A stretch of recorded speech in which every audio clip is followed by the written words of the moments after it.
हरे कृष्णा। श्रीमद् भगवत गीता यथारूप अध्याय 2 गीता का सार। श्लोक नंबर 36। आवा चयवादासम बहुवंदिष्यन्ति तवाहिता निंदतंत स्तव सामर्थे ततो दुःखतरम नु किम। तुम्हारे शत्रु अनेक प्रकार के कटु शब्दों से तुम्हारा वर्णन करेंगे और तुम्हारे सामर्थ्य का उपहास करेंगे। तुम्हारे लिए इससे दुखदायी और क्या हो सकता है। तात्पर्य: प्रारंभ में ही भगवान कृष्ण को अर्जुन के अयाचित दयाभाव पर आश्चर्य हुआ था और उन्होंने इस दयाभाव को अन्यायोचित बताया था। अब उन्होंने विस्तार से अर्जुन के कथाथित दयाभाव के विरुद्ध कहे गए अपने वचनों को सिद्ध कर दिया है। श्लोक नंबर 37। हतो व प्राप्स्यसि सर्वगम जित्वा वा भोक्ष्यसे महिम तस्मादुत्तिष्ठ कौन्तेय युद्धहृदय कर्तृनिश्चय।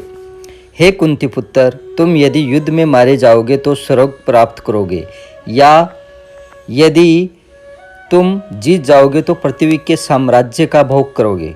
अतः दृढ़ संकल्प करके खड़े हो जाओ और युद्ध करो। तात्पर्य: यद्यपि अर्जुन के पक्ष में विजय निश्चित न थी, फिर भी उसे युद्ध करना था, क्योंकि यदि वह युद्ध में मारा भी गया तो वह सर्वलोक को जाएगा। श्लोक नंबर 37।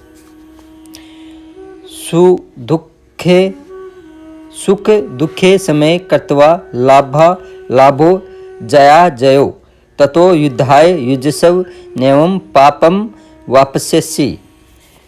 तुम सुख या दुख, हानि या लाभ, विजय या पराजय का विचार किए बिना युद्ध के लिए युद्ध करो। ऐसा करने पर तुम्हें कोई पाप नहीं लगेगा। तात्पर्य: अब भगवान कृष्ण प्रत्यक्ष रूप से कहते हैं कि अर्जुन को युद्ध के लिए युद्ध करना चाहिए, क्योंकि यह उनकी इच्छा है। कृष्ण भावनामर्थ के कार्यों में सुख या दुख, हानि या लाभ, जय या पराजय को कोई महत्व नहीं दिया जाता। दिव्य चेतना तो यही होगी कि हर कार्य कृष्ण के निमित्त किया जाए। अतः भौतिक कार्यों का कोई बंधन फल नहीं होता। जो कोई सतोगुण या रजोगुण के अधीन होकर अपनी इंद्रिय तृप्ति के लिए कर्म करता है, उसे अच्छे या बुरे फल प्राप्त होते हैं, किंतु जो कृष्ण भावनामर्थ के कार्यों में अपने आप को समर्पित कर देता है, वह सामान्य कर्म करने वाले के समान किसी का कृतज्ञ या ऋणी नहीं होता। भागवत में कहा गया है, देव ऋषि भूता तृप्नाम पितृणाम न किंकरो नायमणि च राजन सर्वत्मना ये शरणम शरणयम गतो मुक्तम परिहिते कृतम। जिसने अन्य समस्त कार्यों को त्याग कर मुकुंद श्री कृष्ण की शरण ग्रहण कर ली है, वह न तो किसी का ऋणी है और न किसी का कृतज्ञ, चाहे वे देवता, साधु, सामान्य जन अथवा परिजन, मानव जाति या उसके पितृ ही क्यों न हो। इस श्लोक में कृष्ण ने अर्जुन को अप्रत्यक्ष रूप से इसी का संकेत दिया है। इसकी व्याख्या अगले श्लोकों में और भी स्पष्टता से की जाएगी। श्लोक नंबर 39। ऐसा ते विहिता सांख्ये बुद्धियोग्ये तित्वम शृणुम बुद्धिया युक्तो यया पार्थ क्रमबंधनम प्रहस्यसि। यहाँ मैंने वैश्लेषिक अध्ययन सांख्य द्वारा इस ज्ञान का वर्णन किया है। अब निष्काम भाव से कर्म करना बता रहा हूँ, उसे सुनो। हे प्रतापुत्र, तुम यदि ऐसे ज्ञान से कर्म करोगे तो तुम कर्मों के बंधन से अपने को मुक्त कर सकते हो। तात्पर्य: वैदिक कोश निरुक्ति के अनुसार सांख्य का अर्थ है विस्तार से वस्तुओं का वर्णन करने वाला, तथा सांख्य उस दर्शन के लिए प्रयुक्त मिलता है जो आत्मा की वास्तविक प्रकृति का वर्णन करता है, और योग का अर्थ है इंद्रियों का निग्रह। अर्जुन का युद्ध न करने का प्रस्ताव इंद्रिय तृप्ति पर आधारित था। वह अपने प्रधान कर्तव्य को बुलाकर युद्ध से दूर रहना चाहता था, क्योंकि उसने यह सोचा कि धृतराष्ट्र के पुत्रों अर्थात अपने बंधु बांधवों को परास्त करके राज्य भोग करने की अपेक्षा अपने संबंधियों तथा स्वजनों को न मारकर वह अधिक सुखी रहेगा। दोनों ही प्रकार से मूल सिद्धांत तो इंद्रिय तृप्ति था। उन्हें जीतने से प्राप्त होने वाला सुख तथा स्वजनों को जीवित देखने का सुख, ये दोनों इंद्रिय तृप्ति के धरातल पर एक है, क्योंकि इससे बुद्धि तथा कर्तव्य दोनों का अंत हो जाता है। अतः कृष्ण ने अर्जुन को बताना चाहा कि वह अपने पितामह के शरीर का वध करके उनके आत्मा को नहीं मारेगा। उन्होंने यह बताया कि उनके सहित सारे जीव साक्षात प्राणी हैं। वे भूतकाल में प्राणी थे, वर्तमान में भी प्राणी रूप में हैं और भविष्य में भी प्राणी बने रहेंगे, क्योंकि हम सब शाश्वत आत्मा हैं। हम विभिन्न प्रकार से केवल अपना शारीरिक परिधान बदलते रहते हैं और इस भौतिक वस्त्र के बंधन से मुक्ति के बाद भी हमारी प्रत्यक्षता बनी रहती है। भगवान कृष्ण द्वारा आत्मा तथा शरीर का अत्यंत विशद विश्लेषिक अध्ययन प्रस्तुत किया गया है और निरुक्ति कोश की शब्दावली में इस विशद अध्ययन को यहाँ सांख्य कहा गया है। इस सांख्य का नास्तिक कपिल के सांख्य दर्शन से कोई सरोकार नहीं है।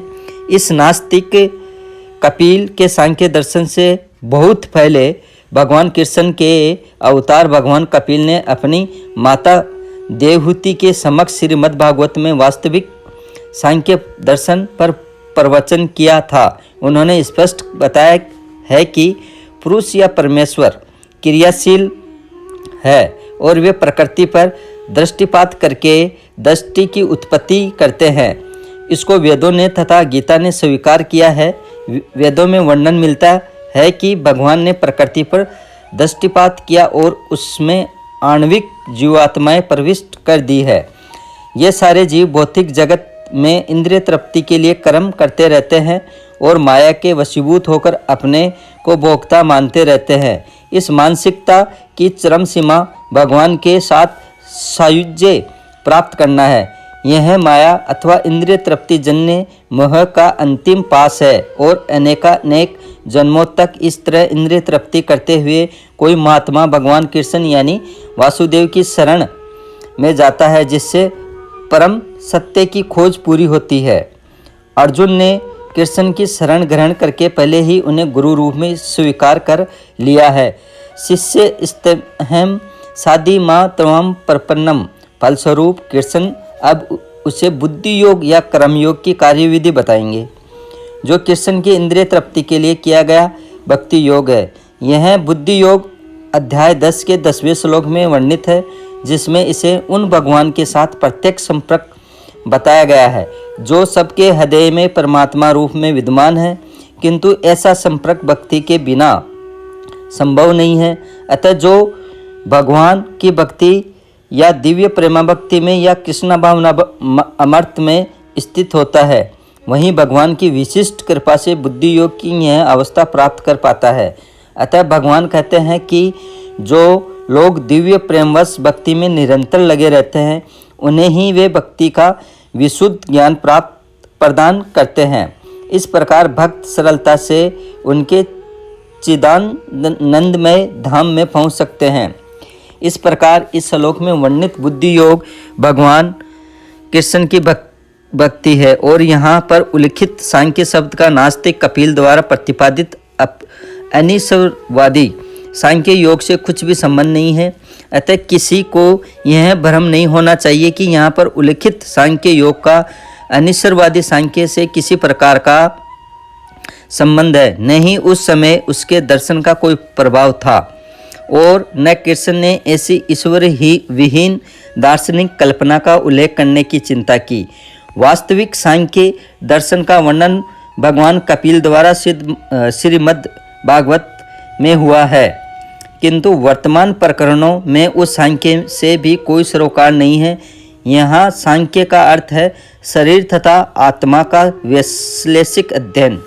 भगवान कृष्ण ने आत्मा का वैश्लेषिक वर्णन अर्जुन को बुद्धि योग या कर्म योग तक लाने के लिए किया है। अतः भगवान कृष्ण का सांख्य तथा भागवत में भगवान कपिल द्वारा वर्णित सांख्य एक ही है।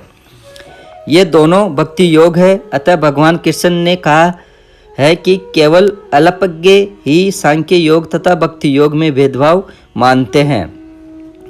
निसंदेह अनिश्वरवादी सांख्य योग का भक्ति योग से कोई संबंध नहीं है। फिर भी बुद्धिहीन व्यक्तियों का दावा है कि भगवद गीता में अनिश्वरवादी सांख्य का ही वर्णन हुआ है। अतः मनुष्य को यह जान लेना चाहिए कि बुद्धि योग का अर्थ कृष्ण भावनामर्थ में पूर्ण आनंद तथा भक्ति के ज्ञान में कर्म करना है। जो व्यक्ति भगवान की तुष्टि के लिए कर्म करता है, चाहे वह कर्म कितना भी कठिन क्यों न हो, वह बुद्धि योग के सिद्धांत के अनुसार कार्य करता है और दिव्य आनंद का अनुभव करता है। ऐसी दिव्य व्यवस्था के कारण उसे भगवत कृपा से स्वतः संपूर्ण दिव्य ज्ञान प्राप्त हो जाता है और ज्ञान प्राप्त करने के लिए अतिरिक्त श्रम किए बिना ही उसकी पूर्ण मुक्ति हो जाती है। कृष्ण भावना भावित कर्म तथा फल प्राप्ति की इच्छा से किए गए कर्म में विशेषतया पारिवारिक या भौतिक सुख प्राप्त करने की इंद्रिय तृप्ति के लिए किए गए कर्म में प्रचुर अंतर होता है। अतः बुद्धि योग हमारे द्वारा संपन्न कार्य का दिव्य गुण है। श्लोक नंबर 40। न्यः भी कर्म नाशो अस्ति प्रत्यवायो न विदते सौलभ्यम पप्से द्रमसे त्रायते महतो भयात। इस प्रयास में न तो हानि होती है न ही हास, अपितु इस पथ पर की गई अल्प प्रगति भी महान भय से रक्षा कर सकती है। तात्पर्य, कर्म का सर्वोच्च दिव्य गुण है कृष्ण भावना अमर्थ में कर्म या इंद्रिय तृप्ति की आशा न करके कृष्ण के हित में कर्म करना। ऐसे कर्म का लघु आरंभ होने पर भी कोई बाधा नहीं आती है, न कभी इस आरंभ का विश्वास होता है। भौतिक स्तर पर प्रारंभ किए जाने वाले किसी भी कार्य को पूरा करना होता है, अन्यथा सारा प्रयास निष्फल हो जाता है। किंतु कृष्ण भावना अमर्थ में प्रारंभ किया जाने वाला कोई भी कार्य अधूरा रहकर भी स्थायी प्रभाव डालता है। अतः ऐसे कर्म करने वाले को कोई हानि नहीं होती, चाहे यह कर्म अधूरा ही क्यों न रह जाए। यदि कृष्ण भावना अमर्थ का 1% भी कार्य पूरा हुआ हो तो उसका स्थायी फल होता है। अतः अगली बार 2% से शुभारंभ होगा, किंतु भौतिक कर्म में जब तक 100% सफलता प्राप्त न हो तब तक कोई लाभ नहीं होता। अजामिल ने कृष्ण भावना मर्त में अपने कर्तव्य का कुछ ही प्रतिशत पूरा किया था, किंतु भगवान की कृपा से उसे 100% लाभ मिला। इस संबंध में श्रीमद् भागवत में एक अत्यंत सुंदर श्लोक आया है। त्यक्त्वा स्वधर्म चरणाम्बुजं हरे भजनन पकोऽथ पते ततो यदि यत्र के वाभद्रमं बुद्ध मनुष्य किम को वार्त आप तो अभजनताम स्वधर्मत।